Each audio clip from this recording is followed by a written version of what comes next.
Our speaker this evening, a very special guest speaker, is myself. Thank you very much. So my name, in case you didn't know, is David Warden, Chairman of Dorset Humanists.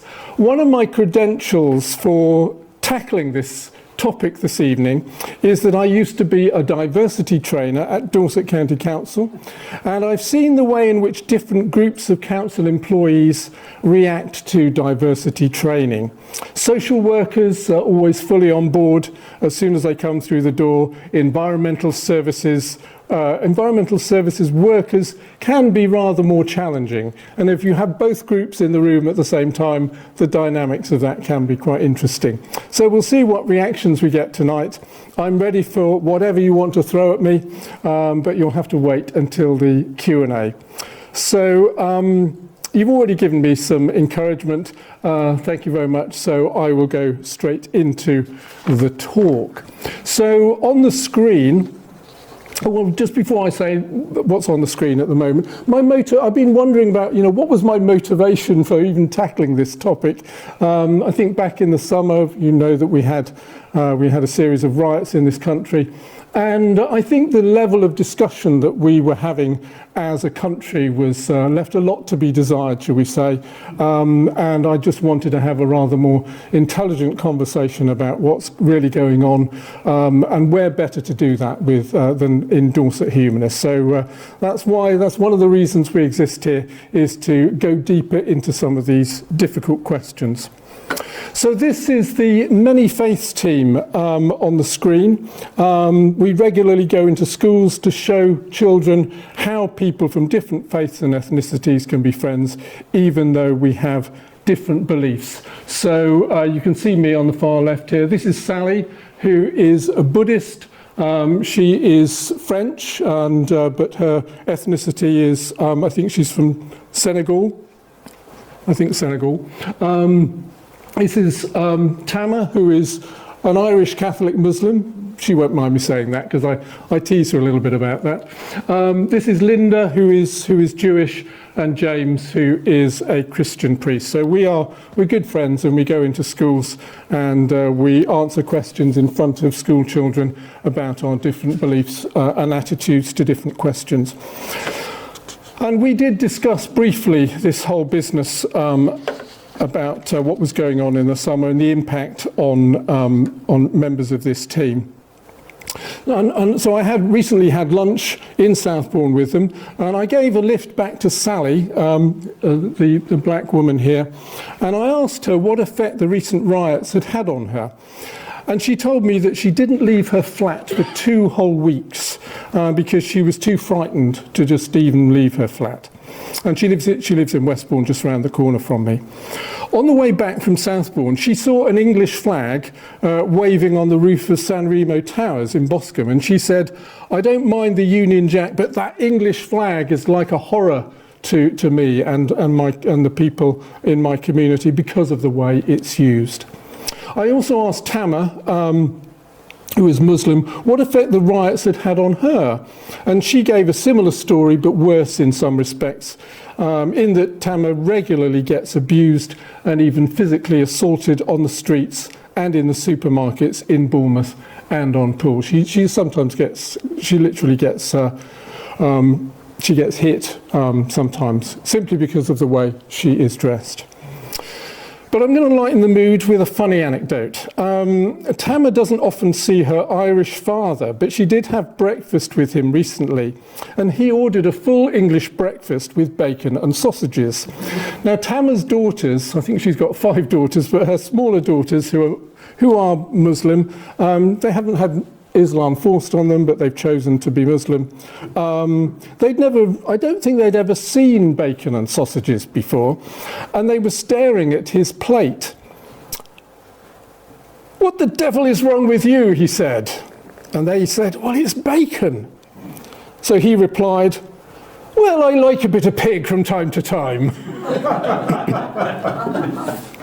Okay, so I hope my Irish accent wasn't too bad there. So this is part of the context for this talk, the very real and visceral fear that can be felt by ethnic and religious minorities when something happens to trigger protests and riots related to race, religion and immigration. And of course, the Jewish population in this country is also feeling scared because of protests relating to the war in Gaza. So 3 of my friends are directly involved in these race and religious tensions. On the 18th of August, a small group of anti-immigration protesters in Bournemouth, draped in English and British flags, declared that enough is enough, stop the boats. They were outnumbered by Stand Up to Racism counter-protesters on the opposite side, flying Palestinian flags. I think it was a kind of mixed protest going on that particular evening. And they were chanting, "Stop the racists, now, now, now," and "Bournemouth is anti-fascist." Well, I don't think we're going to solve complex issues of ethnicity, cultural identity, immigration, and social cohesion by shouting at each other. So this evening is my attempt at a different approach. So I'd like us to consider 10 questions this evening, lots to get through. What do we mean by culture and why is it important? What do we mean by multiculturalism, monoculturalism, integration and assimilation? I'll go through some definitions. Is it possible to reconcile multiculturalism and social cohesion? Why is immigration a taboo topic? We've tried to talk about that here in Dorset Humanists before. Is there a link between immigration and crime? Are race riots an inevitable consequence of multiculturalism? Can indigenous cultures be overwhelmed by immigrant cultures? What's the relationship between multiculturalism and the culture wars? Were the summer riots simply caused by far-right racism? And what could be done to improve social cohesion? So I've got plenty to talk about this evening. So in my talk structure, in fact, I wrote enough to give at least 2 talks, and I've had to chop it right down to the bare bones. So this is what's left in the talk tonight. I'm going to share a little bit of the wisdom of Yuval Noah Harari, a brief history of race riots in the UK. I'm going to talk a little bit about immigration and crime. We'll have some definitions of the words that we're using. I want to spend quite a bit of time on advocates and critics of multiculturalism. I'm going to talk about the 2001 Cantle report, even though that was nearly 23 years ago. It was quite a landmark report. We'll talk about population and immigration to the UK. It's important that we do a case study on Islam, and I'll spend a little bit of time on that. And very briefly, I'm going to talk about Lebanon, and we'll talk about multiculturalism and the culture wars towards the end, and then we'll have some conclusions and what can be done to improve social cohesion. So let's quote Yuval Noah Harari first of all. Now, what famous book did he write? Homo Deus. Homo Deus is one of his books, and Sapiens was another one that he wrote. I was given that book twice, and so I thought I'd better read it, so I did eventually read it. And he's come out with a new book called Nexus, which is a brief history of information networks from the Stone Age to AI. So here's a quotation from Harari in a recent interview with Sam Harris. Who is Sam Harris on this side? He's one of the new atheists. One of the new atheists, yes. Well, that's right. There are only 2 of them left, I think. Two of them left living. The others were Dawkins, Hitchens, and Daniel Dennett. So Harari said this in this interview, recent interview. I have paraphrased what he said. We should avoid extremes and find the middle path. So what's the right level of immigration? This is what we have democratic debate for. If you go for an extreme position that humans have a right to migrate anywhere they like, in as huge a number as they like, open borders, this is completely unfeasible. So the question is, how many immigrants does a country want to absorb and under what conditions? Let's discuss. Different people have different views. I don't think that people who want stricter immigration policy, that this immediately turns them into fascists and Nazis. And similarly, people who want a more lenient immigration policy, this doesn't turn them immediately into traitors who want to destroy the country. Let's have a conversation. It shouldn't be a kind of all-out war between good and evil. We need to find a middle path. We need to start with the assumption that we're not infallible and that other people might have good ideas about these questions. So that's all music to my ears, and that's really trying to set the tone for this evening's discussion. So let's have a look at a brief history of race riots and disturbances in the UK. The importance of this is really to put what happened in the summer into some kind of context. It didn't just come out of nowhere, and we've been there before kind of thing. So I'll just go back to 1981. Brixton, you may remember, there were tensions between the black community and the police. Okay, we've had this only this week, haven't we, with a particular case in London. That led to the Scarman report, which I won't talk about this evening. Also in 1981, you remember, there were disturbances in Toxteth in Liverpool. Again, tensions between black community and the police. In 1985, same thing again, Blackwater Farm in Tottenham in London. Then coming to 2001, there were disturbances, riots in Oldham, Burnley and Bradford.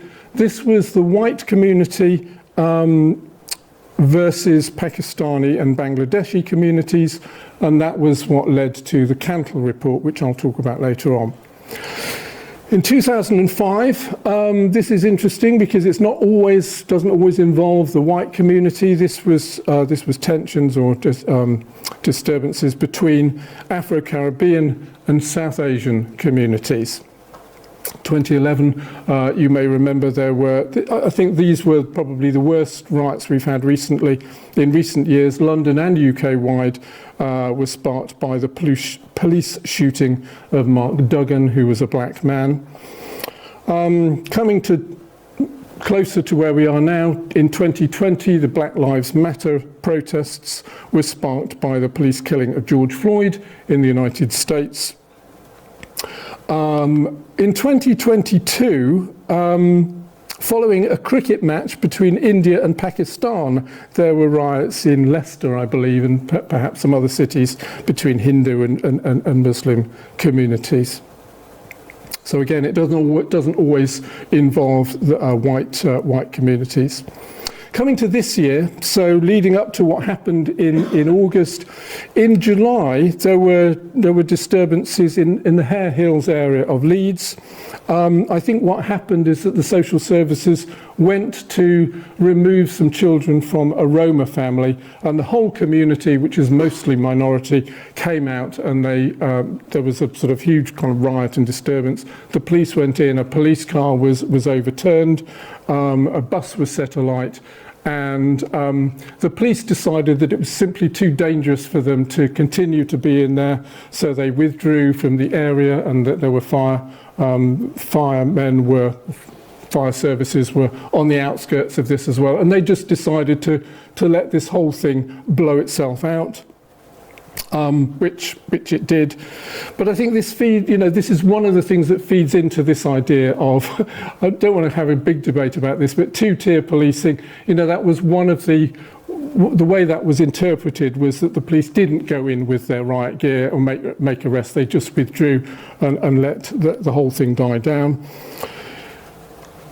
Not long afterwards, you may remember, if you're an avid watcher of social media, you may remember that a little video clip went around. There was a disturbance in Manchester Airport showing a policeman or a policewoman, I'm not sure which, kicking someone in the head.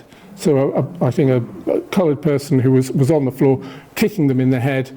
That caused absolute sort of scandal going around social media. And then a few days later, we saw the rest of the video, which was actually these people attacking the police in the lead up to that incident. So One of the things we need to be really careful about, I'm sure you are, don't just believe what you see on social media. You know, it might be some little clip that's trying to give a particular interpretation of something. We always need to stand back and say, oh, I wonder where this has come from. Are we seeing the whole picture here? So we need to be careful. Then what happened is that there was a stabbing of three little girls in Southport and kicked off a whole bunch of riots in Southport and across the UK. So what actually happened, I'm sure you remember, is that there was some misinformation about the perpetrator which went viral on social media, claiming that it was an illegal migrant who was Muslim. Hence there were attacks on mosques. And the authorities then said that the perpetrator was Welsh, which was only part of the story, because it turned out that he was a black teenager whose parents were Christian immigrants from Rwanda. So maybe he has a Welsh accent, maybe he speaks Welsh, maybe he identifies as Welsh. I have no idea. So even what I'm saying is that even when the correct information comes out, it didn't make much difference because it still fed into the narrative linking immigration and crime. So the point I'm making here is that there's been a history of race-related disturbances in the UK going back at least 40 years, but they are relatively rare. This is not happening all the time. It's a little bit more sporadic. But is there a link then between immigration and crime? Well, it's not difficult to find cases which do link immigration to violent crime. This is Thomas Roberts, a 21-year-old aspiring Marine who was brutally murdered in Bournemouth in March 2022. His assailant was called Abdul Rahimzai, a migrant from Afghanistan who entered the UK illegally via pool in 2019. He claimed that he was 14, but he was actually 18 years old. There was an argument over an e-scooter in Bournemouth town centre, and Thomas Roberts was stabbed. He died the following day in Poole Hospital. And Abdul Rahimzai was convicted of murder and sentenced to life imprisonment with a minimum term of 28 years. Okay, so this is a horrifying case in our own town, but is there a link between immigration and crime more generally? We shouldn't extrapolate from a few cases, however bad they are. We should always look at the data. That's really important for us as humanists with an interest in science. Always look at the data. Don't extrapolate from stories that are published in newspapers, again, however bad or truthful they may be. However, one interesting and amazing fact is that according to the government's own statistics, as of September last year, there were over 10,000 foreign national offenders held in UK prisons, representing about 12% of the total prison population. The most common nationalities among foreign prisoners are Albanian, Polish, Romanian, Irish, and Jamaican. Quite an interesting mix there. Now, this doesn't prove that all of these immigrants are criminals, of course, or people from those communities are criminals, but it's quite an amazing statistic nevertheless. And presumably we're paying an enormous amount of money to keep these offenders in our prison system, which is bursting at the seams. The immigrant status of offenders is not something which is routinely analysed in this country, and this has been a subject of debate. I think Robert Jenrick is calling for it to be, for this information to be made available. It's a shame that the government he was part of more recently didn't do that. But other countries such as Denmark do collect this information, and they have found a link between crime and migrants from specific countries. But they also document the fact that these offenders are often young men, so it could have more to do with the age and sex profile of offenders rather than their ethnicity and culture. Okay, let's have a definition of culture.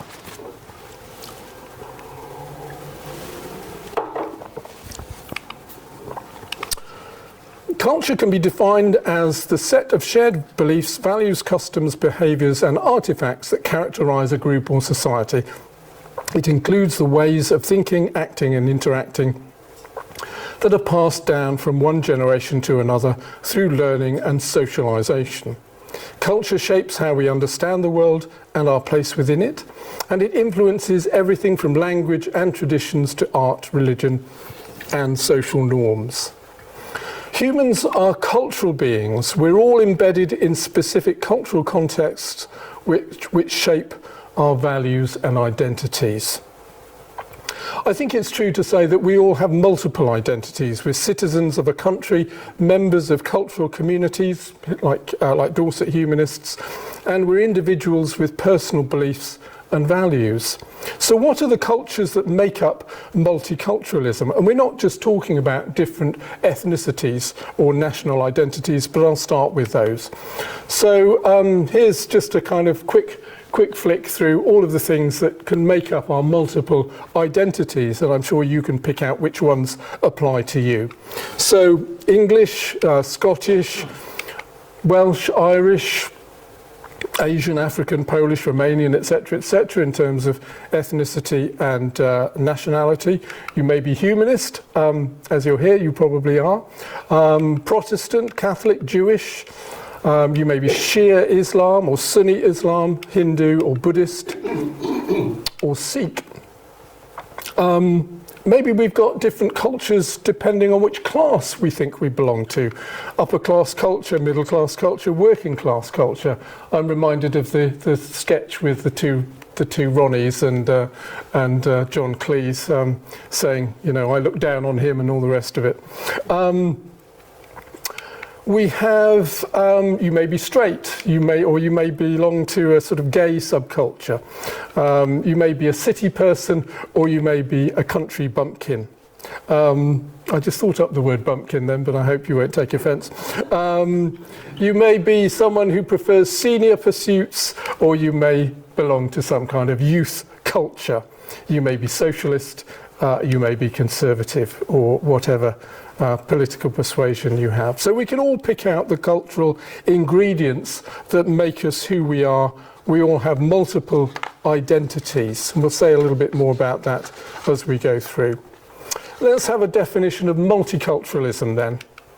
So multiculturalism is a political and social philosophy which advocates the recognition and promotion of cultural diversity within a society. It allows cultural differences to be maintained rather than assimilated into a single dominant culture, which we might call monoculturalism. In practice, multiculturalism encourages cultural pluralism, where diverse ethnic, religious and linguistic groups retain their unique cultural identities while also participating in the broader society.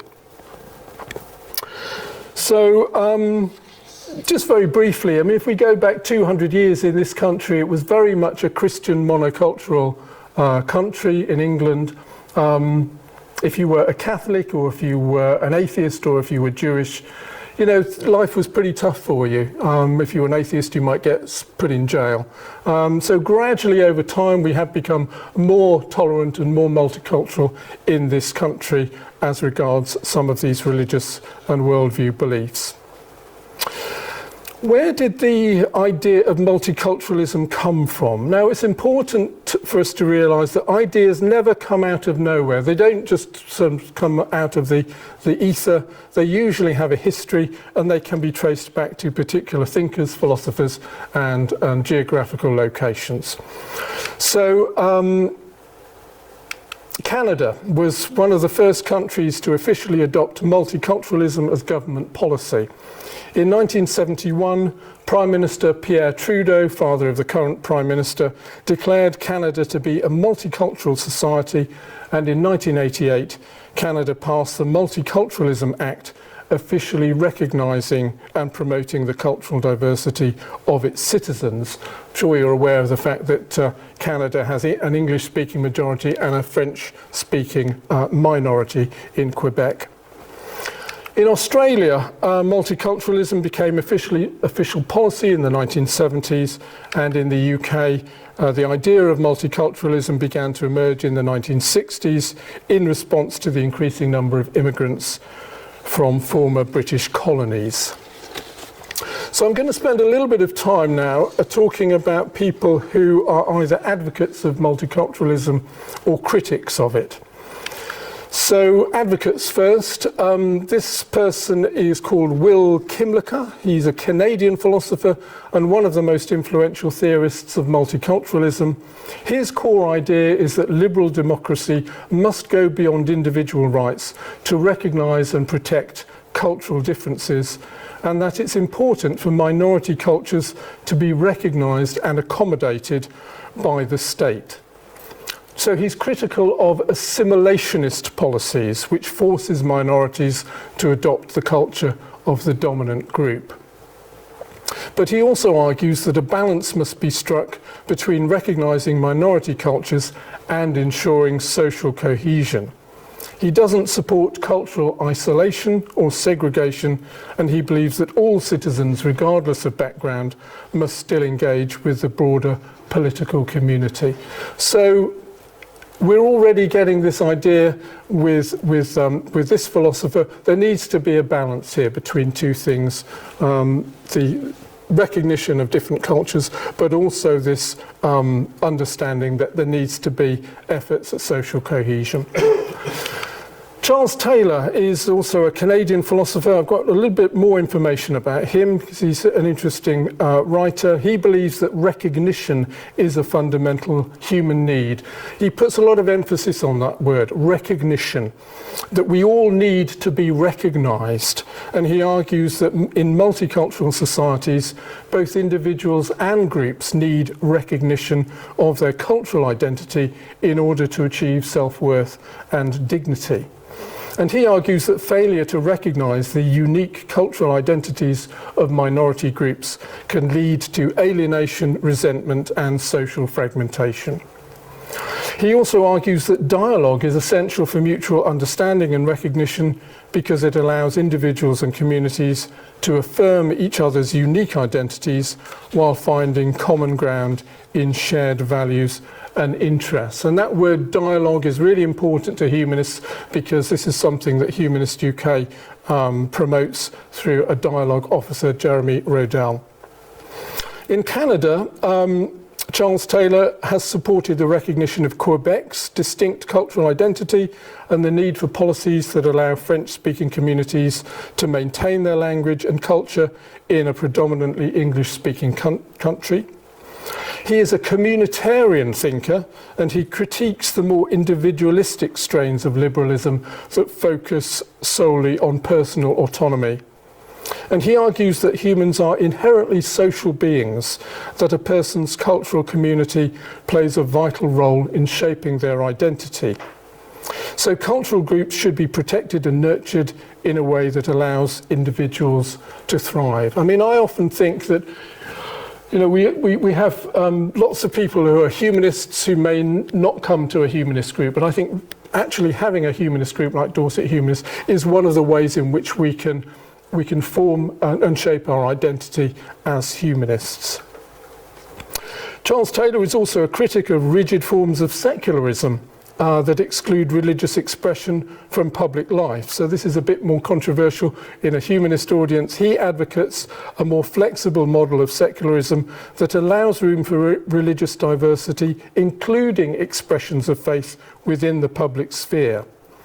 So this rather goes against the belief of most secularists, which is that religion should be contained within the private domain. He explores the tension between multiculturalism and nationalism, particularly in societies where national identity is closely tied to a dominant cultural group. So that's something we may discuss in relation to England and Britain.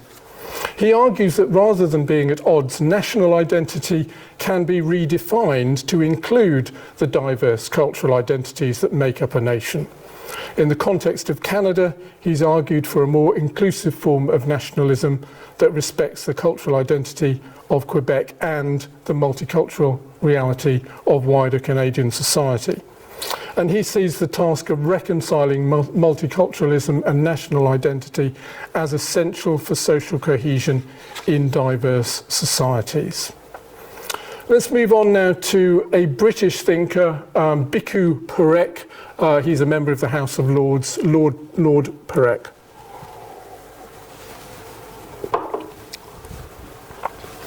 He's a British political theorist. He believes that people are embedded in specific cultural contexts that shape their values and identities. And he believes that different cultural groups should be free to express and maintain their distinct cultural identities and traditions within a society without being pressured to conform to the dominant culture. So he calls this cultural pluralism as opposed to assimilation or monoculturalism. He wrote a book called Rethinking Multiculturalism in 2000, and he develops the concept of multicultural citizenship, where individuals have multiple identities. So coming back to this idea, we're citizens of a country, members of cultural communities, and individuals with personal beliefs and values. And he argues that citizenship should not require individuals to leave their cultural identities at the door. He's critical of the tendency to treat minority cultures as inferior or backward, and he believes that a genuine multicultural society must treat all cultures with dignity and respect. National identity should be inclusive and pluralistic, reflecting the diversity of the society rather than enforcing a single cultural narrative. He believes that multiculturalism requires rethinking the idea of the nation so that all citizens, regardless of their cultural background, can feel a sense of belonging.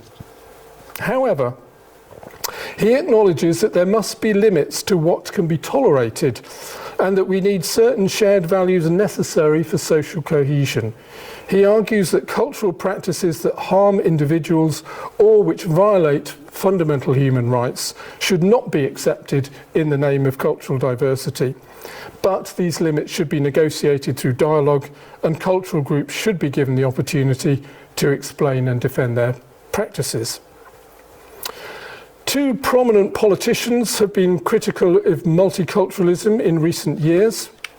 You may remember that in 2010, Angela Merkel declared that attempts to build a multicultural society in Germany had utterly failed. She was addressing the growing concerns over the integration of immigrants, especially Muslim communities, into German society. She emphasised the importance of immigrants adopting German values. And in 2015, she allowed 1 million Syrian refugees into Germany. Did they all have to accept or adopt German values? I don't know.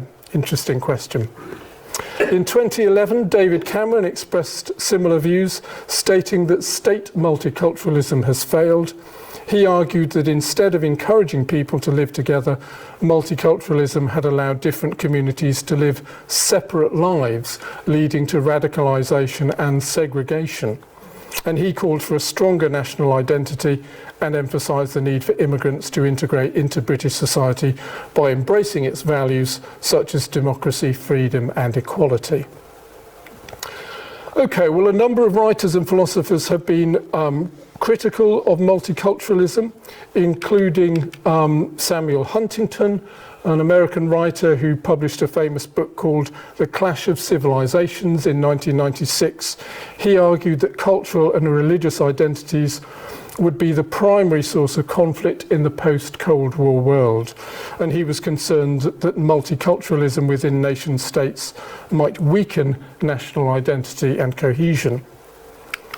Kenan Malik is a British writer. He critiques multiculturalism for fostering the compartmentalisation of communities, which can sometimes foster extremism.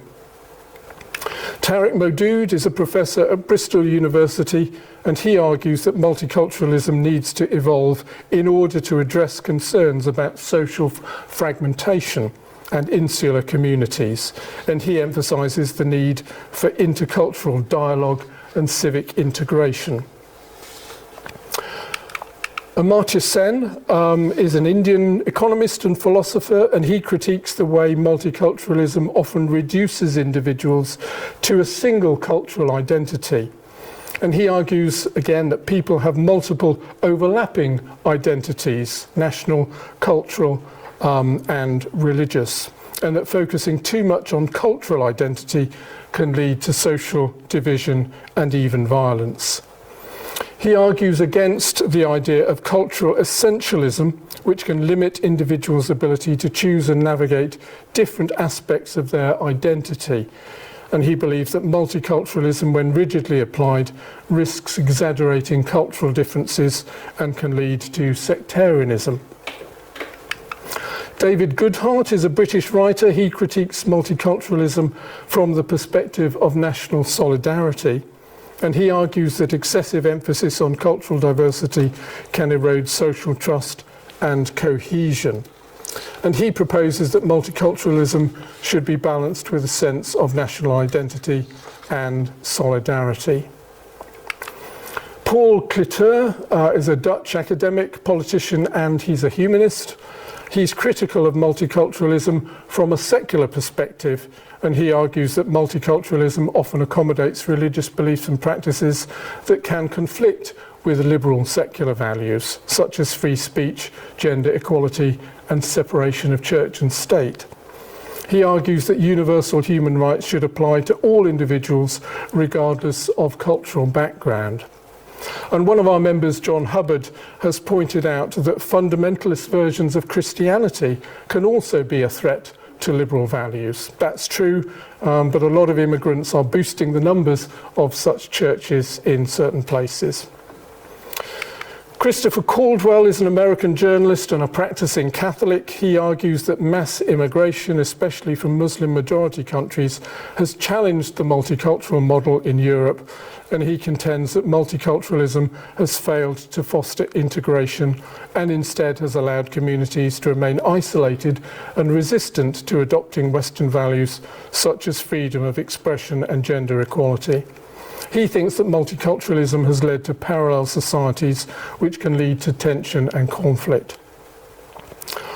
From a feminist perspective, the American philosopher Martha Nussbaum is supportive of multiculturalism, but she's critical of cultural practices that undermine gender equality. Susan Moller-Okin, a professor of political science at Stanford, was critical of the idea that all cultural practices should be protected, particularly when they involve practices that subordinate women. And Anne Phillips, who is Emeritus Professor of Political Theory at the London School of Economics, is supportive of multiculturalism, but she stresses that it must be flexible enough to support gender equality and individual human rights. Okay, so there are a number of key themes emerging here.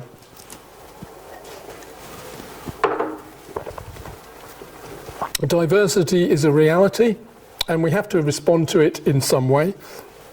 At one extreme, we have monoculturalism and assimilation, the idea that immigrants must leave their cultures at the door and conform to traditional English and British culture. I don't know what that means. Maybe it means they must eat fish and chips or something.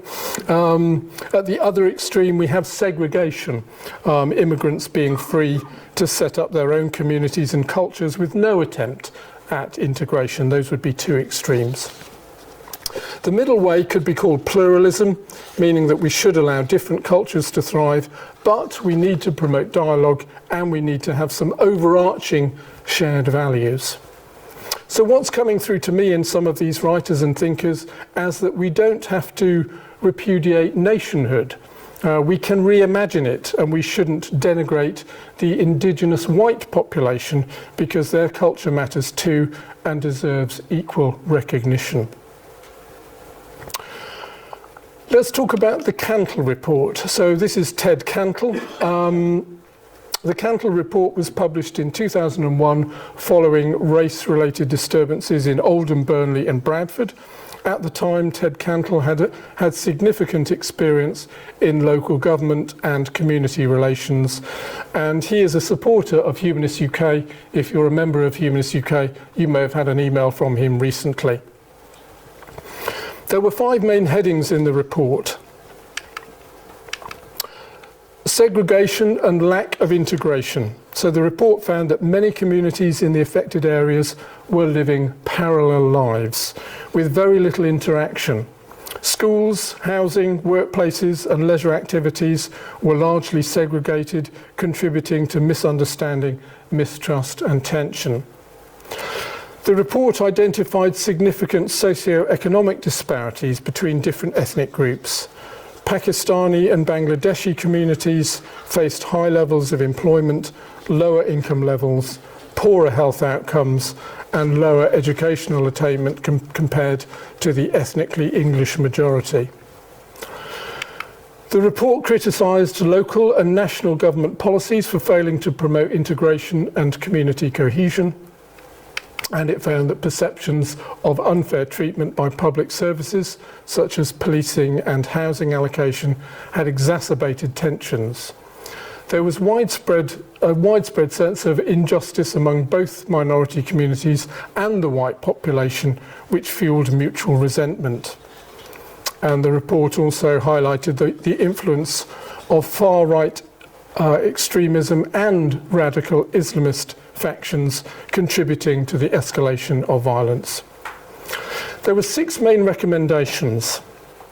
The report recommended the development of a new approach focused on community cohesion, encouraging different ethnic and religious groups to interact more frequently.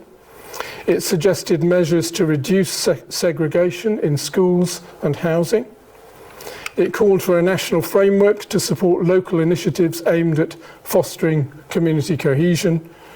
It recommended creating more opportunities for young people from different backgrounds to engage with each other through sport, arts and community projects. And it emphasised the need for public services to be more transparent, accountable and fair in their dealings with different communities, including better training for public servants on cultural awareness and anti-discrimination. And I did a lot of this work when I was a trainer at Dorset County Council around 2007, training hundreds of staff in cultural awareness and diversity more generally. And number 6, the report suggested strategies to counter extremist narratives and to promote moderate voices within all communities. So the Cantle report has been influential in shaping the government's approach to race relations and community cohesion. And as I say, I could certainly see the influence of this when I was at Dorset County Council. But maybe it's time for a comprehensive review to see how effective it's been in the years since it was published. Let's look at some facts and figures for the UK.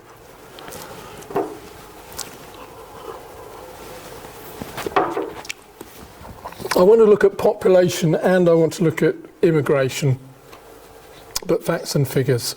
Let's see what's happening. Okay, so this is population. You might not be able to see the figures on the bottom, but those are the years. It's starting at 1984 on the far left, right up to 2023 on the far right. So in 1984, the population of the UK was a touch over 56 million, and now it is just over 68 million. So this is an increase of 12 million in the last 40 years, and the increase is now mostly driven by immigration. So let's look at immigration next. Obviously, there are some economic and demographic drivers for immigration. I don't want to get too much into that debate right now, but I will just make a couple of points. The Office for Budget Responsibility, the OBR, has recently stated that low-skill, low-wage immigration may be a net economic cost to the UK over time rather than a net benefit. This puts a question mark over the economic case for immigration. And on demographics, our fertility rate in this country has fallen to about 1.5, which is way below replacement rate. Young people just aren't having enough sex. So people might argue that we need to import more people to support or to stop population decline. But a common retort from the Zoomers, those are people in their 20s, is that they would like to have babies, but it's almost impossible for them to buy a house and start a family because of the pressure on housing, which is partly due to rapid mass immigration. So there's a catch-22 going on there. Obviously, it's more complicated than that, but I just wanted to make a couple of points there on economics and demographics. The sheer scale of immigration over the last 40 years is pretty remarkable. So let's have a look at it. So again, we're starting at 1984 in the far left and then coming up to 2023 on the far right. So it's a bit of a, up and down affair, but we can actually sort of pick out a few events that have happened on this graph. Well, at the far left, 1984, immigration to this country was pretty low, maybe the tens of thousands, gradually started increasing throughout the 80s and 90s. New Labour came in 1997, and then we had the Cantle report in 2001, so there were some disturbances leading up to the Cantle report. You will remember that Tony Blair famously opened the door to immigration from Eastern Europe when the EU enlargement occurred, so that's where you get a little bit of a spike there, or quite a large spike in immigration. What do you think happened here to sort of reduce the line there? What happened in 2007? Steve will know. Banking crash. Well, I think so. That's what I've sort of assumed what was going on there, the financial crash. Then we get a bit of an up and down, and then 2015, you will remember that the EU had an EU migrant crisis. This is partly what we were talking about earlier with Syrian refugees, and of course Brexit happened there in sort of 2015, 2016. Why did immigration fall off a cliff here in 2020? Just checking you're still awake? Okay, yes, well done. COVID. And then look what happened. It's kind of climbed very, very rapidly. I'm sure we're all aware of that. Okay, so I don't know. It's almost as if the governing class have, if I can refer to them in that way, have ignored the problems identified by David Cameron and Angela Merkel back in 2010 and have continued to add more pressure to the problems of managing multiculturalism. Now, the next slide shows demographic change by skin colour. Now, the only reason I'm using skin colour on this slide is a rough proxy for English or European culture as opposed to non-European cultures, whether that's African, Indian, Muslim or whatever. So I'm not interested in skin colour, but I'm just using it as a rough proxy for these where people are coming from. So if we look at population change in the UK, so this is going back 120 years. In 1900, so the bottom line here is the non-white population, and the yellow line at the top is the white population. So if we look at the yellow line, in the early part of the century, there was an increase in the white population. It's kind of leveled off in recent decades. And then at the bottom we have the non-white population, almost zero in the early part of the century. And then we start to see a difference from about 1950 and a gradual increase up to the current year. So let's just, and I'm just going to extrapolate some of these figures, some of these trends, and extrapolation is not guaranteed to happen, but just for interest to see what may happen on current trends. So this is going up to 2100. Again, a bit of an increase in the white population at the top there. And if current trends continue, then a rapid increase in the non-white population going up through the rest of this century. Okay, I'm not going to sort of make anything of that. I'm just for interest, really. What I want to do next is look at Islam as a case study. Now, the reason for this is twofold. One of this is that after Christianity and no religion, Islam is the biggest religious group in this country, and it's steadily growing.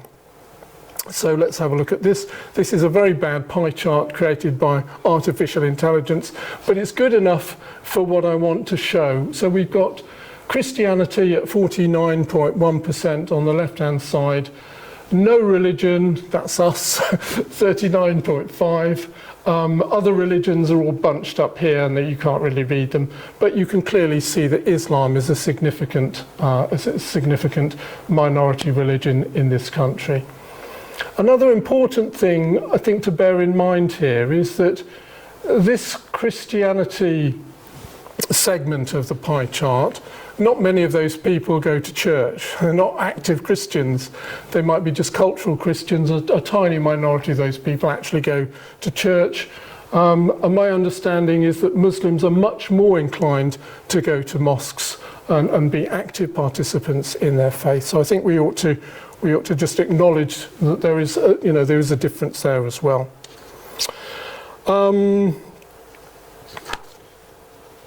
The second reason for focusing on Islam is that Muslims can become segregated and radicalized. So this is a major concern if we want to promote social cohesion under a national framework of shared values. Well, let's look at some graphs. So this one is mostly based on census data, and you can see the increase in the Muslim population of this country. In 1990, it was just underneath under 1 million. It's now nearly 4 million, about 6.5% of the population. So quite a rapid increase there.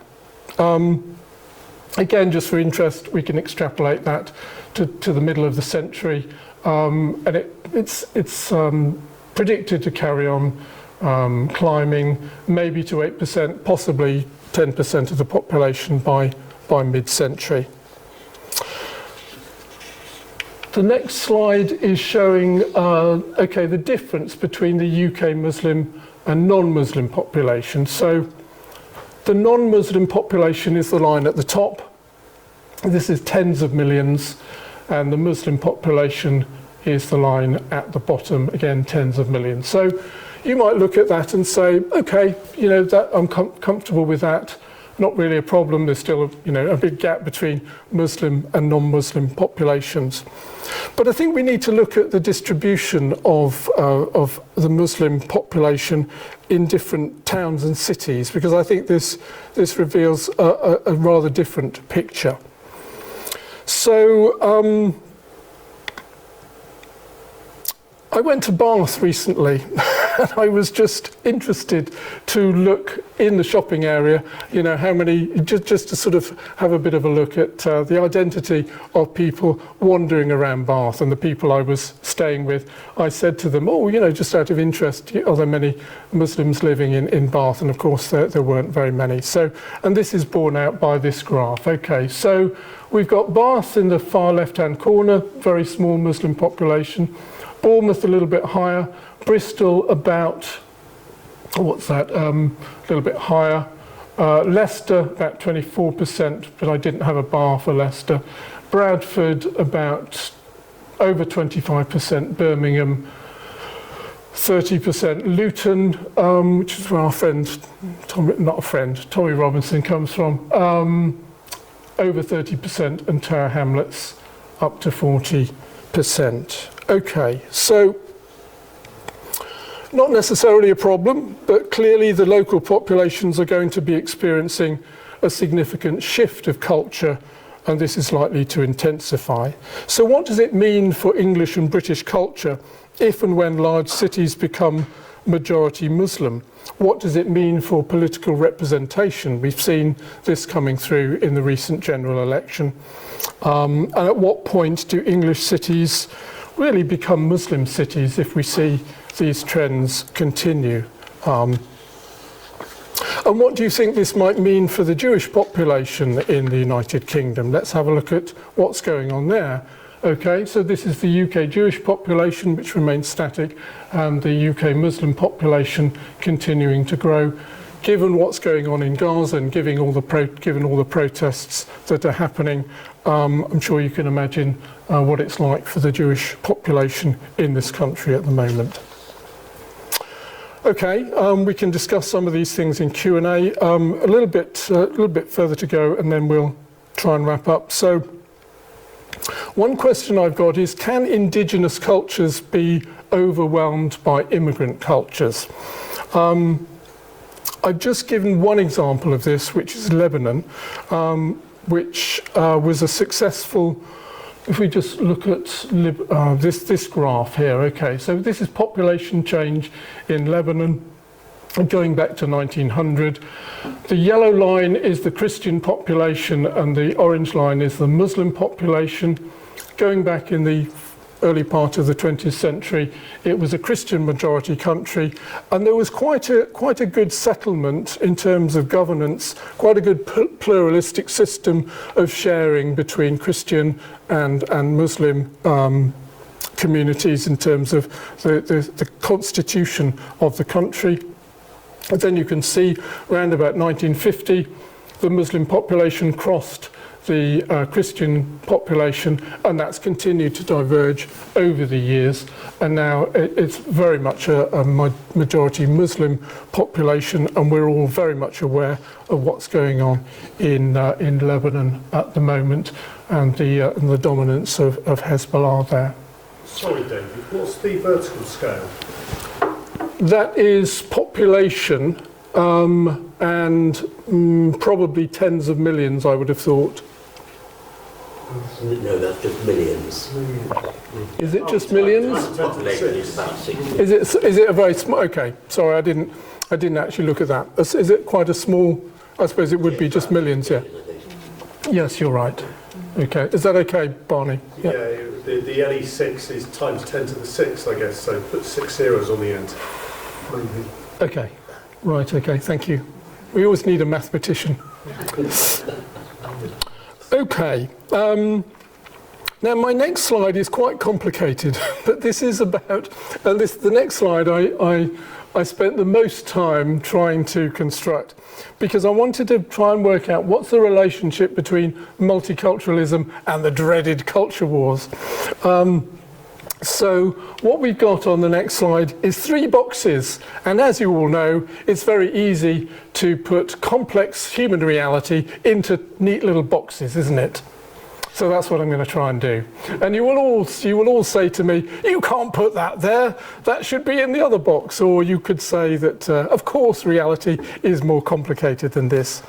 But I think what I've tried to do here is just try to see what's going on in terms of the culture war, because I think this is quite an important aspect of what's going on in this country at the moment. So let's talk through this, and you can shoot me down in flames if you want to. Okay, so I've got 3 groups here. I found it really difficult to give just one name to these different groups, and these are the names I've come up with, the labels I've come up with. There are loads of other labels I could have come up with, but this is what we've got. The elite class in the left, the resistance on the right, and we've got the mediators in the middle. That's where we want to end up, the nice mediators. But anyway, okay, so what do I mean by the elite class? You might all be sitting there thinking, well, I hope I'm in the elite class. And you probably will be if you look at some of the things I'm going to put up. So, what have we got there? Labour, Liberal Democrats, left Liberal Tories, free market capitalists, the global elite class, people with high status, metropolitan people, people who like the people in the BBC, maybe read The Guardian. I know we've got some Guardian readers in tonight. And John Lennon, what's he doing there? Well, I think he's quite an important person, I think, John Lennon, in terms of feeding into some of the ideas that are represented here. And sometimes I call these people Lennonists. Okay, from John Lennon. Okay, so These are broad generalizations. Of course they are, the sort of archetypes. I'm not saying this is an accurate reflection of complex reality, but it's just for discussion purposes. Okay, what do these people believe in? Open borders. They may think that countries are a bit backward and obsolete. They like the idea of free movement of people and labour. They're probably a bit laissez-faire about immigration and segregation. I read the Liberal Democrat manifesto in the general election. I know Aaron would have read all of the manifestos as well. There was nothing there about immigration as far as I could see. So there's kind of a laissez-faire attitude. There's a kind of cosmopolitan melting pot, thing going on here. Some of our friends live in London, and that's what the kind of words that they use. They may be a bit sceptical about Western civilization and some of its sacred symbols and sacred heroes. I'm thinking perhaps Winston Churchill. They're quite keen on the idea of global governance by technocrats and lawyers. I'm thinking of Keir Starmer there, the lawyer, in terms of international law. They want more DEI. What is DEI? Diversity, equality and inclusion. Diversity, equality and inclusion, yes. Diversity, equity and inclusion is the correct term. The kind of thing I was doing all those years ago at Dorset County Council, but it was just called diversity back then.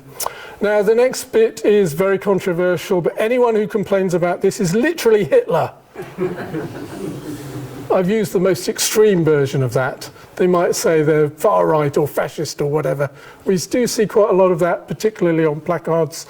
And apparently they despise the working class. And a famous book was written about this by Paul Embry, Why Labour Despises the Working Class. Okay, well, all very controversial stuff. Let's find out who's in the resistance then. Proper conservatives. Who do I mean? Maybe Kemi Badenoch and Robert Jenrick, people like that. Reform UK, the British National Party, Christian nationalists in the United States. The American Humanist Association is very exercised by this idea of Christian nationalism. Populists, the white working class, people with generally sort of low status, and they might watch GB News. I won't ask you to put your hands up if you sometimes sneakily watch GB News. So what do these people believe in? What's motivating them? They think that countries matter. They believe in strong borders and strong defence. They're generally anti-immigration and pro-assimilation. People should come here and be British. They're defenders of Western civilization and its sacred symbols. They would be horrified to see Winston Churchill's statue defaced. They believe in democracy and parliamentary sovereignty rather. They are Anglophile, so they love England. They kind of wrap themselves in the English flag. They have a sense of rootedness and belonging, sense of place. They believe in social solidarity and trust. There's a sense of preferring a monocultural, and they might say we're a Christian country and we should stay that way. They'd be quite happy to abolish diversity training, and they hate the elites on the left-hand side. Okay, so this is just for fun, as you can tell. So the mediators. Who are the mediators? Well, these are the people, I've mentioned some of them already, people like Harari, B.Q. Parekh, David Goodhart. I'm calling them the non-binary intellectuals. They can see that there are some good points on both sides here, but instead of going out on the streets and just screaming at each other with placards, they're saying, let's have a conversation. Let's come to Dorset Humanists and let's have a good conversation about this. So these people, they do think that countries matter. They believe in a kind of civic nationalism. They don't repudiate nationalism altogether. They believe in pluralism. They think we should have international cooperation, not trying to get away from nations altogether. They think we should have borders that should be properly managed, immigration should be managed, multiculturalism should be managed. They believe in democracy and moderate diversity training. I was a very moderate diversity trainer. They believe in the importance of dialogue, and they think we should have an overarching set of shared liberal values. And who do they hate? Well, they don't hate anyone, but they hate extremism and fascism. Not fascism. They hate extremism and fanaticism. I need a little bit more water.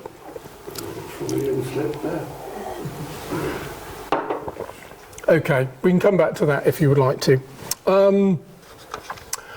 Okay, some conclusions. We're nearly there. Is it possible to reconcile multiculturalism and social cohesion?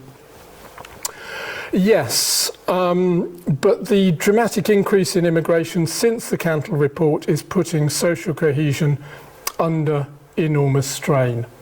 So this goes back to that slide. You know, if the elite class don't care about it, if they're just saying, well, we'll have open borders, we're not bothered about immigration and the sheer scale of it, I'm suggesting here that what's happening with immigration is putting social cohesion under this great strain. Why is immigration a taboo topic? I'm suggesting it's because the elite class believe in free movement of people, and any dissent from this tends to be stigmatised as racist. Is there a link between immigration and crime? I think there is, but it may well be explained by the dominant immigrant cohort of young males rather than specific ethnicities. Are race riots an inevitable consequence of multiculturalism? No, I think they are rare occurrences, but they could, who knows what will happen in the future. Were the summer riots simply caused by far-right racism? It was a factor, I think we need to acknowledge that, but we need to have a more intelligent conversation about cultural change in the UK and what is underlying some of these trends. So what can we do? I think this is the last slide. What can we do to improve social cohesion? We can lock up all the troublemakers, which was the Starmer approach. I'm not denying. Releasing them. And then releasing some of the others. Yeah. Okay. So I'm not denying that we need to lock up troublemakers. I think we need to revisit and implement Cantle recommendations. I think we need a moratorium on non-essential immigration to give the UK a chance to adjust to rapid demographic and cultural change. You may think that's controversial. I think we need to promote liberal values, equality, democracy, rule of law, toleration, free thought and speech. I think we need to recognise and respect all cultures, including indigenous white culture. I don't think we should be really careful about demonising white working class people. I think that's one of the things that may be going wrong in our national conversation. Of course, when things kick off and people are rioting and being violent, then of course we need to deal with that. But we need to make sure that we are respecting all cultures. We need to speak English as our primary shared language. That doesn't mean that people can't speak other languages, of course, but there needs to be a shared language. I think we need to respect our constitutional arrangements and symbols. I think we need to make schools inclusive and multicultural, not segregated by religion. That's one of the key things that is promoted by Humanists UK. I think we need to teach children the good in our national story as well as the bad. I'd be interested to know what you think is going on in schools at the moment. And of course, we need to promote dialogue. So I have had one question submitted in advance, but I will get to that question. But we've now got at least half an hour for questions. So thank you very much for listening. Let's go to questions.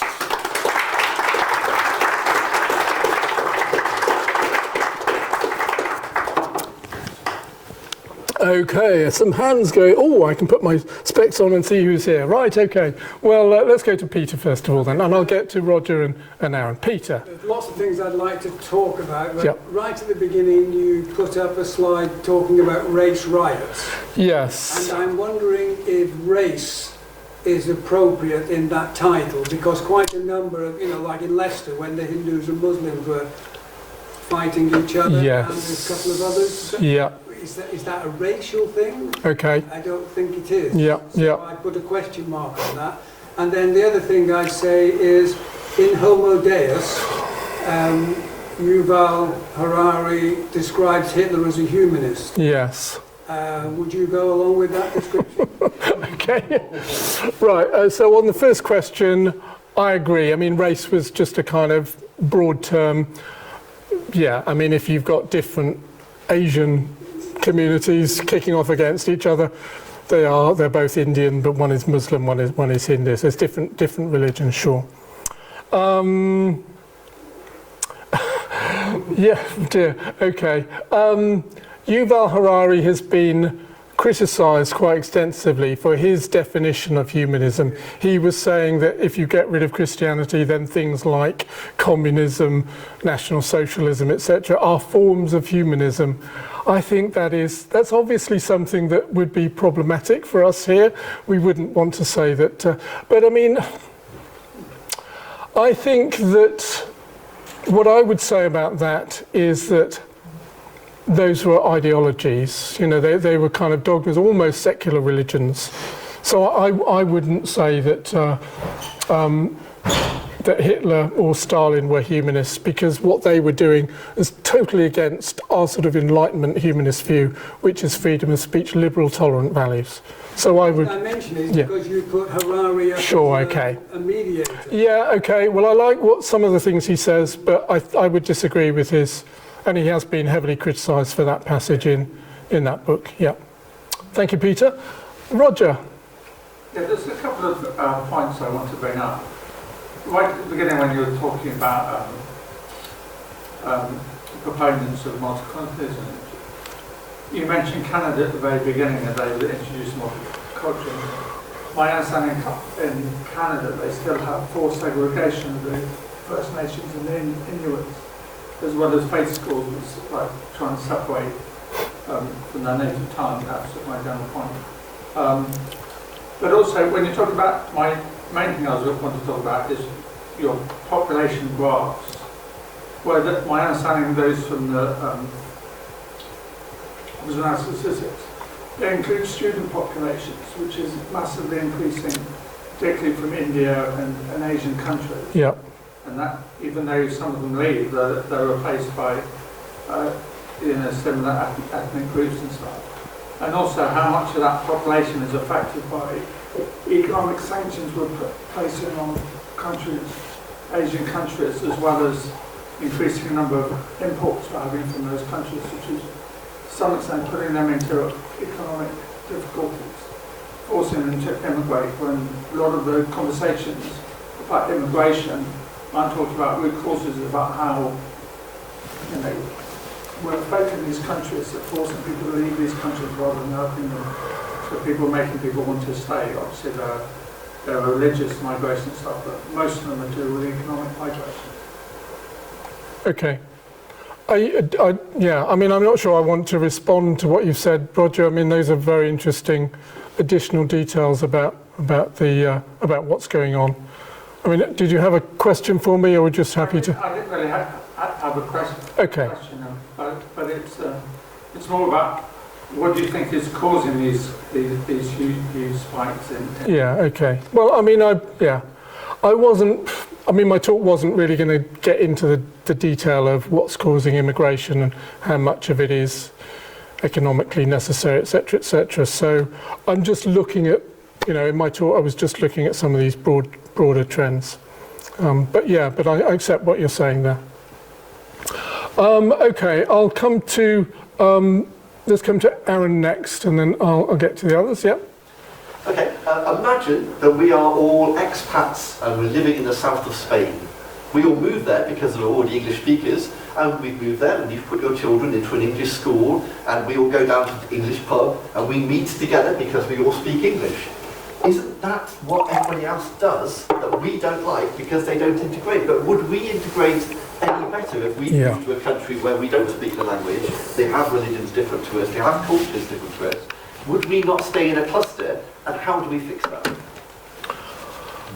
I think you're describing a very important point, which is human nature, which is that we are naturally inclined to cluster in groups of people like us. This is just human nature, and I think we need to recognise that. I think we can extend our sympathies and empathies to to groups of people who are not like us. I mean, you know, I'm trying to do that with my friends here in our many-faced team going into schools. They become great friends. But you're right that we do that. And yes, if British people go to Spain, they probably tend to sort of mix with expats. Yeah, it's an important point. Okay, let's come to John and then Maureen and then Elaine. John. Going back to your last slide, Yeah. Numbers 4 and 5, Yeah. it seems to me, just as a question, that they don't actually mix at all. And then number 4 should have gender equality on it, surely. And then Yes. the question is about blasphemy. I'm really worried that's something that humanists, secularists for the last 200, 300 years Yeah. fought to get, you know, Absolutely. to crime. Yeah. But we now have a crime of hate speech, don't we? And it seems to me that we're going back Yeah. and we also have the accusation of racism in definitions about blasphemy and so on. And it seems to me we're creeping back into it in a different disguise. Any comment? Yeah, I agree. I mean, there are some. I'm very worried about that too. Yeah, I mean, criticism. I mean, we have to be able to criticize religion in this country without falling into blasphemy accusations, hate speech, etc. You're making a very good point, John. Okay, Maureen. Have you had a chance to look at, with the falling birth rates in most of the developed world, Japan are going to need to get more immigration into the country. That's why Germany allowed 1 million people into the country, because of they couldn't meet their needs for employment. And similarly here, we have a need for a cheap working population. Have you had a chance to consider that in your analysis? And also, have you had a chance to consider the whole issue around othering and in relation to poverty? And that's because, you know, you headline Tower Hamlets. And we know that the poor areas of the country is where the greatest strife is. Where there is a middle class with more employment, better pay, then there aren't the same sorts of issues as are in the working class. And there's a whole range of issues around. Yeah. And you know, and also 12% of in the prison figures. What is within that 12%? Because if you're not allowed to work and you're hungry, you know, what is the threshold for somebody to be put in prisons? So I just wondered if you'd had a chance to look at or pick some of that. Okay, so 3 fairly complicated questions. So the first one was about Employment and the need for developed countries. Most of the developed countries have got low birth rates. Yeah. And they're needing, like Germany, allowed 1 million people in because they needed more workers. Yeah. We need more workers, particularly low workers who will pay as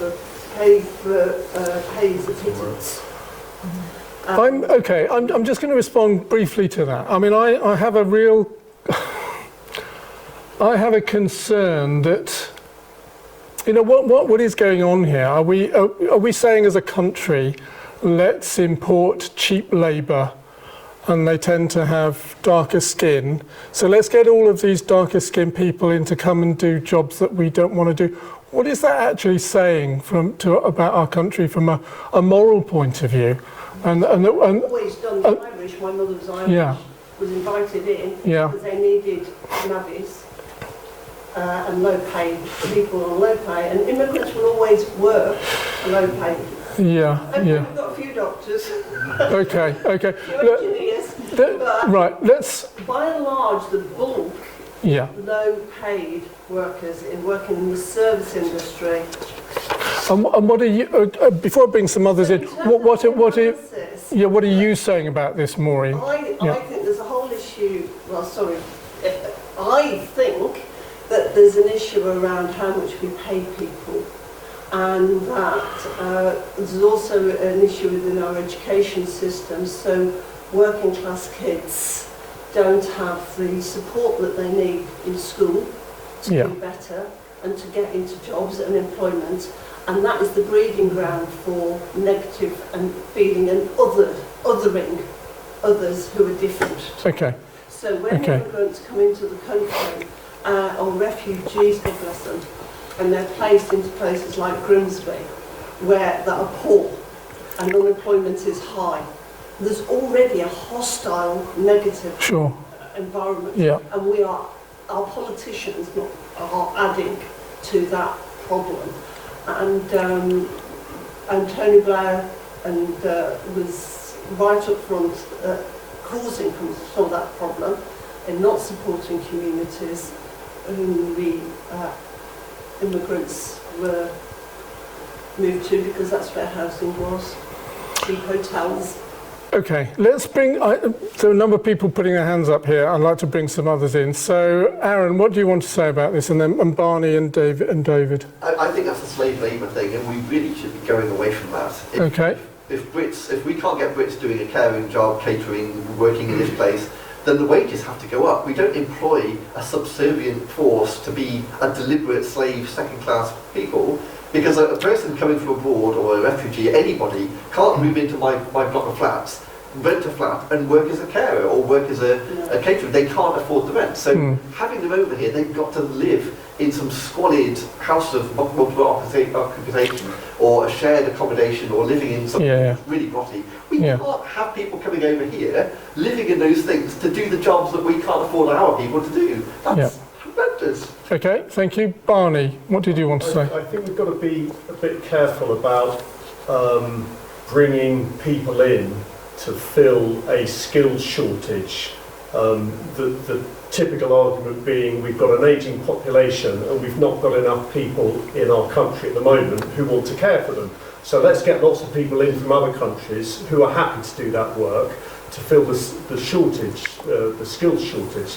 That makes for a higher population, which in the next generation makes even more people in an ageing population who require even more people to support them. And we end up with it driving population increase, which we've already seen on your graph is already increasing steeply.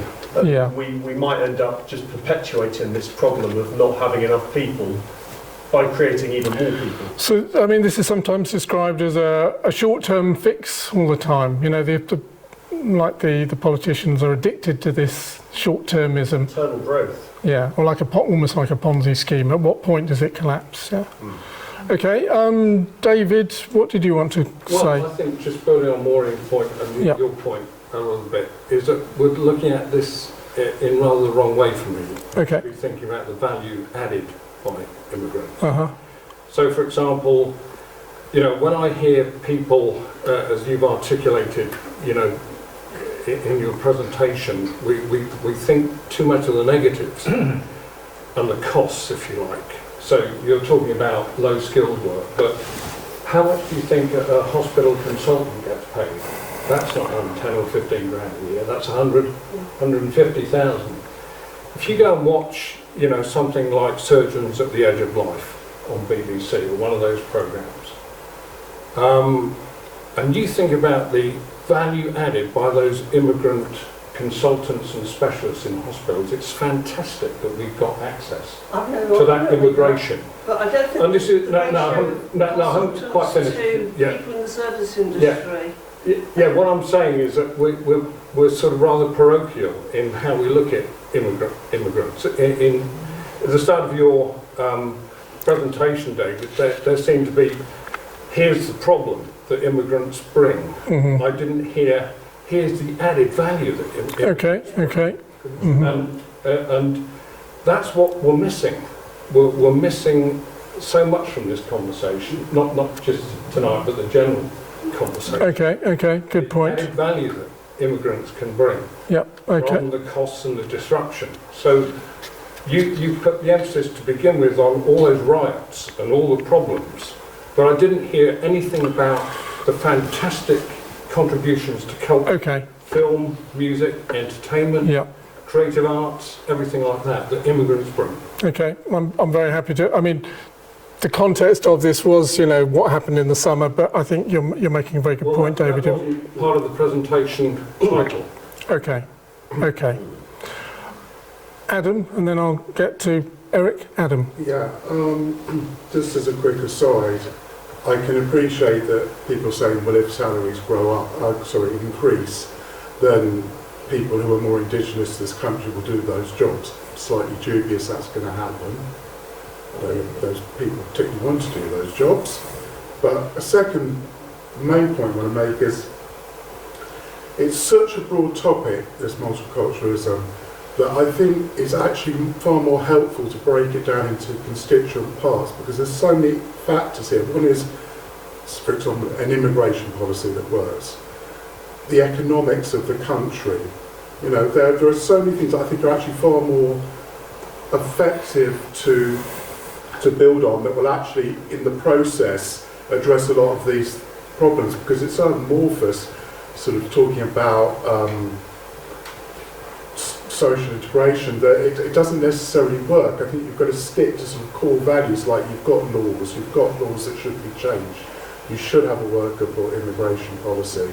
I think that will be far more effective in moving things forward, because otherwise you're sort of stuck in a sort of generalised feeling of them and us, whatever your them and us point of view is, and I think it doesn't really work. It just feels like you kind of got those people and there's those people, and they don't really get on.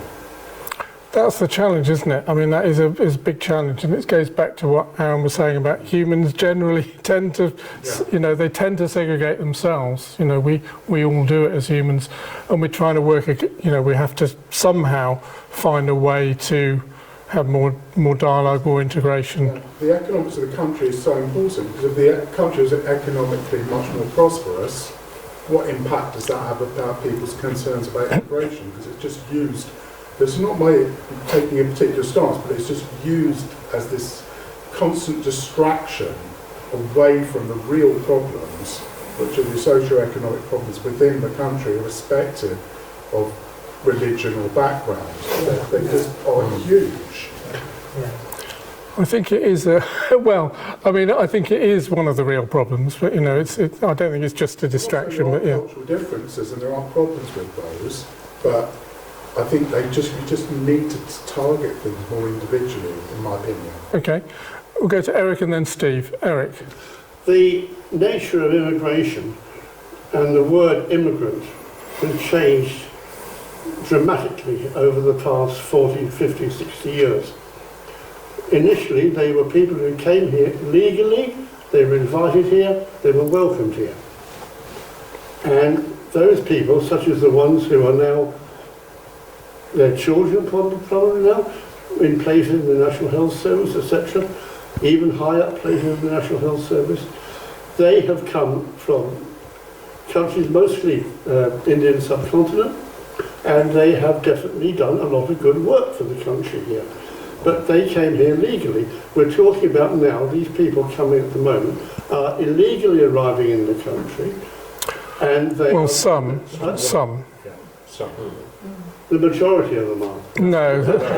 I'm talking now about 600, 700, 800 a day coming here. Yeah, you're right. That's what and they are coming illegally because they should come through the proper immigration channels, and they should apply to come here. They've come through Europe, they've come through safe countries where they should have declared themselves to be asylum seekers, and they're arriving in France and they're coming across from France here. Yeah, but you're wrong about it being illegal. Okay.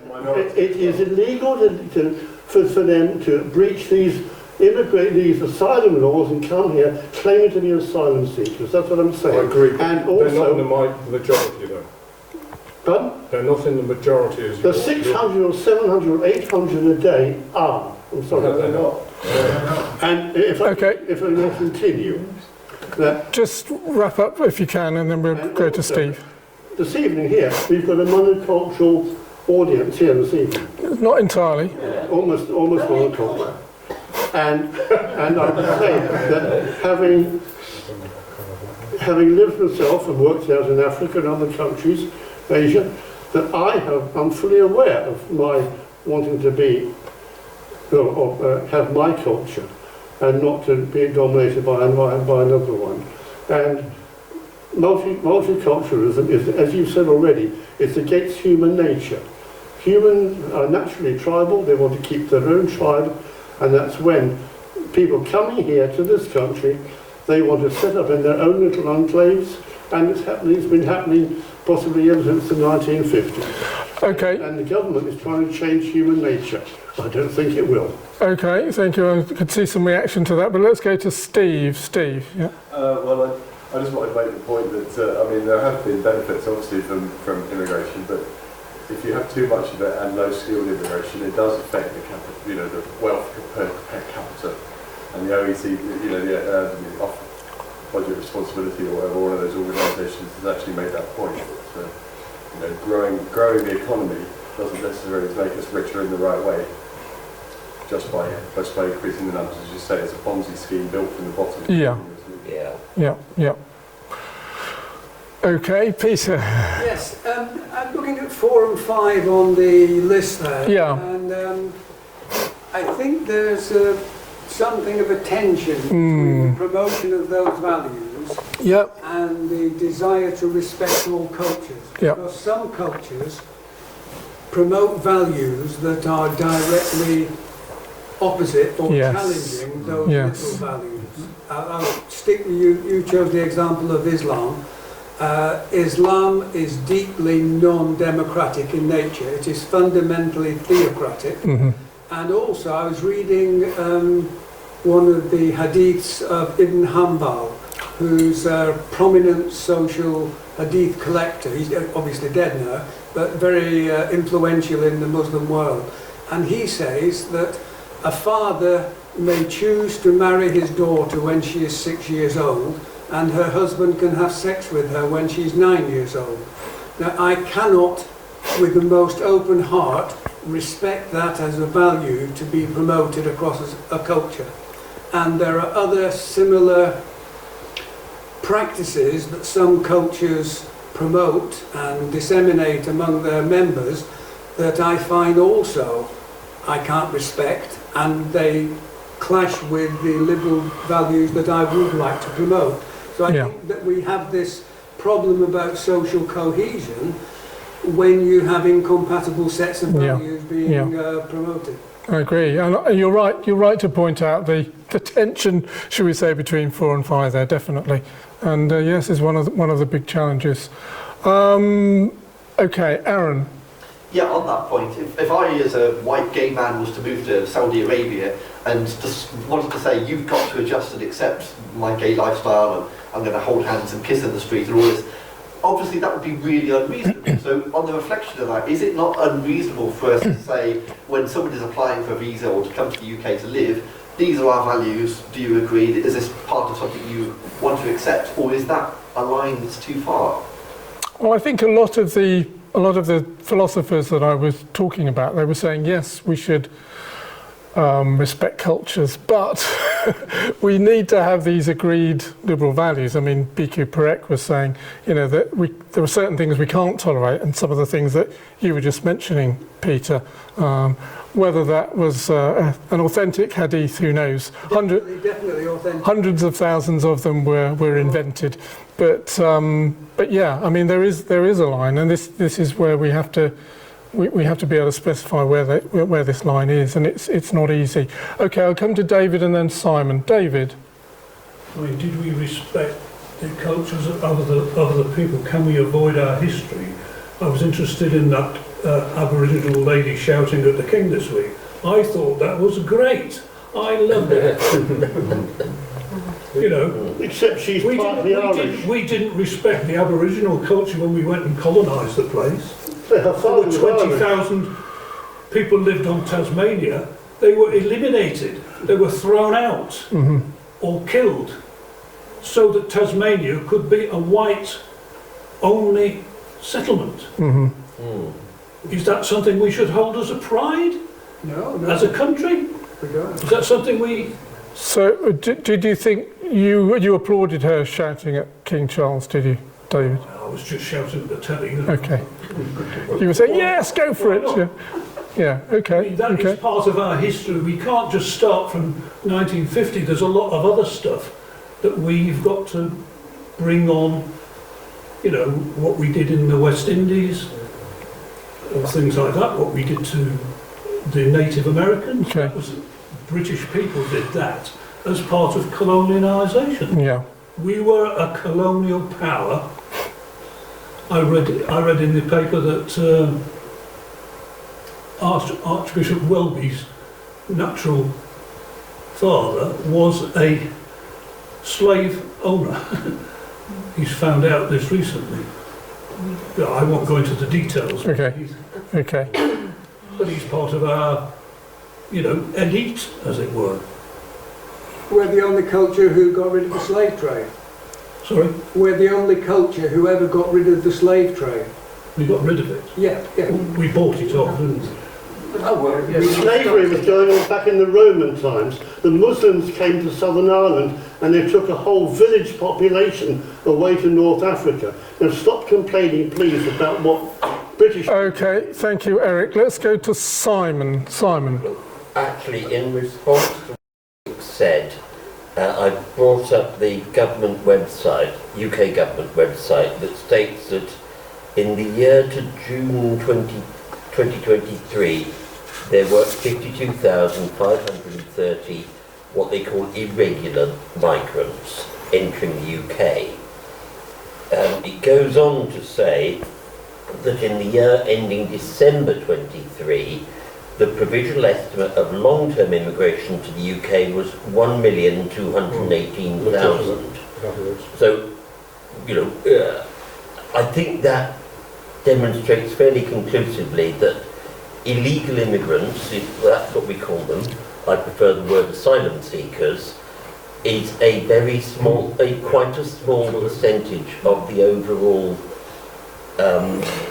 numbers of immigrants. Okay, thank you. I mean, I think that's not the point I actually want to make. Okay, what point do you want to make, Simon? That actually, we talk about British values, we talk about clash of cultures, but the people who beat people up in Southport and otherwise, what is their culture?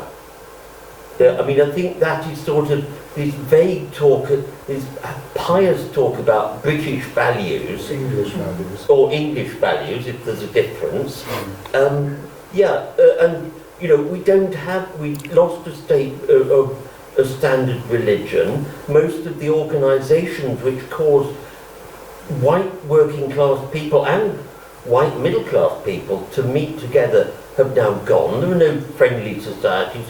Trade unions are virtually defunct. We haven't got the culture is what you watch on the box. Okay. It's nothing now, and it's complete farce to talk about social cohesion when we're talking about a very strong culture, especially Islam, with a very weak culture that doesn't really have a sense of itself.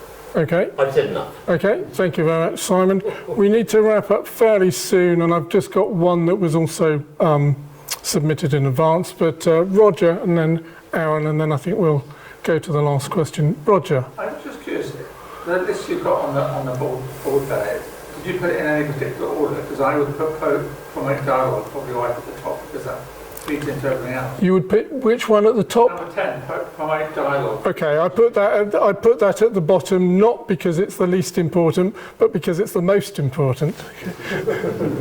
Yeah. Okay. Aaron. Yes, British values and values of every other country, surely the values are of the most time, so British values are of today, 2024, not 1950 or Zulu times. So we are governed and judged by our actions of the day. We are not responsible for the sins of the father of somebody else. And on the Australian thing, like with all the other former colonies, I believe Australians have chosen to keep the king for the time being, whereas they could choose not to. The UK has kept the king. I'm not a king fancier, so he's not my king, but he is the nation's king, and that's the majority rule, so go with the majority. He is your king, Aaron, I'm afraid. My knees will get worn out now. Okay. I mean, I think I would just briefly say, coming back to, I mean, we could call them British values, some people call them Christian values, we may call them humanist values. I think we're talking about these liberal values, aren't we? Equality, democracy, rule of law, toleration, free speech, and the gender equality that someone mentioned as well. I think that's what we're talking about. Steve? Just a quick point, really. Yeah. I don't think we can ignore our history, from slavery, colonisation, and the way it's affected the world. It has had a major effect on the world. Do you think we're in danger of ignoring our history? I think a lot of people want to. They think, oh, we shouldn't complain about slavery or we shouldn't talk about colonisation, but we did it. We did it. We mapped the world and we took over most of the world at one point. And there are still repercussions from that, and we still have to address them as the future goes. We should talk about the good things of colonisation. Okay. I just want to get one last question in because this was submitted in advance. And this is from Trevor Wells, who some of you know. Multiculturalism, he said, is an ideology based on the premise that all cultures are equal and possess equivalence. If all cultures are equal, can you explain why half the world wants to participate in and live their life benefiting from our British one? Okay, so I had time to think about my answer to that. So Trevor, if you're watching the video, I think I would say that multiculturalism is not a fixed ideology. I've spoken about a number of philosophers of multiculturalism this evening, and they have various ideas about it. It's a discussion, it's a debate, and they're all prepared to be critical of certain aspects of some cultures, for example, the subordination of women or the infringement of individual rights. So respect, yes, but unconditional respect, no, I think is one of the messages that's come through fairly clearly from those philosophers. I think there are also plenty of other reasons why people want to come here, mostly economic, and we may want them to come here as well for those reasons. And when people come here, they can quite easily now plug into their own culture as soon as they get here. So they're not necessarily coming in to share British culture as such, but they can, in certain places, live segregated lives in their own culture. And that's one of the challenges that we have going forward with the current reality of living in the United Kingdom. Thank you for a great discussion. I really enjoyed hearing your views. I hope that's been, I wanted it to be opening a discussion, and you've done that admirably, so thank you very much for joining in.